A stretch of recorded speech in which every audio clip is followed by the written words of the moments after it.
What we recently learned from an interview with the writer of The Falcon and the Winter Soldier is the fact that they had to remove a major character and a fan favorite to the writer because they didn't have the go-ahead to use them. Then Kevin Feige came to them and said, "Yep, you can use this character now, we've worked out the details." So speculation is already running rampant on who this could be, so let's talk about it.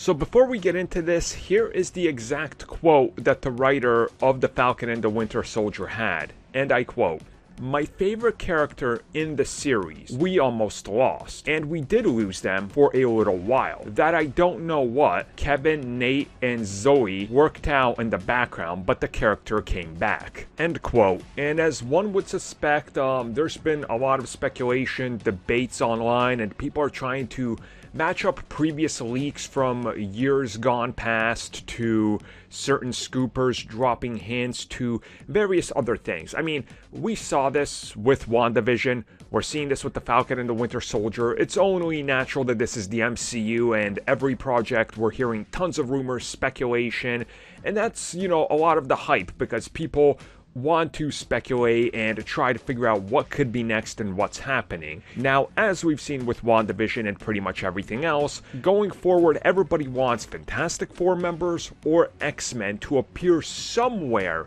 in the series. There was a lot of people disappointed when Evan Peters turned out to not be Quicksilver, possibly, we don't know yet. They sort of played coy with that again, but speculation continues to run wild because many people assume, hey, they gotta use up those Fox contracts unless they want to pay them out, so are they gonna bring in more actors as different characters, those same characters?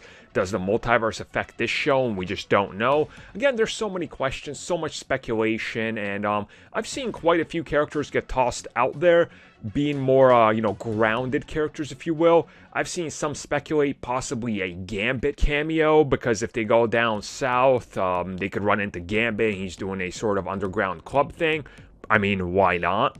I've seen people speculate Storm, because Storm is a pretty important character, and there's been a lot of rumors that she could appear in live action sooner than most characters. Maybe that's it. And again, this all goes back to the writer saying, well, they told us we can't use one of my favorite Marvel characters. And then they came back and said, okay, use them. We're not using them where we thought.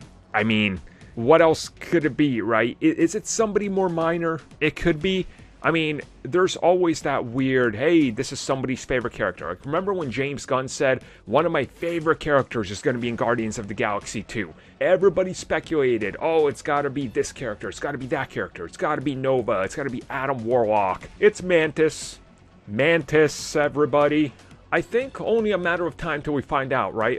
The series is the 6 episodes, so whenever this big old mystery character pops up, we're gonna know. Let's take a stab at it. I'm gonna guess it's Pete Wisdom.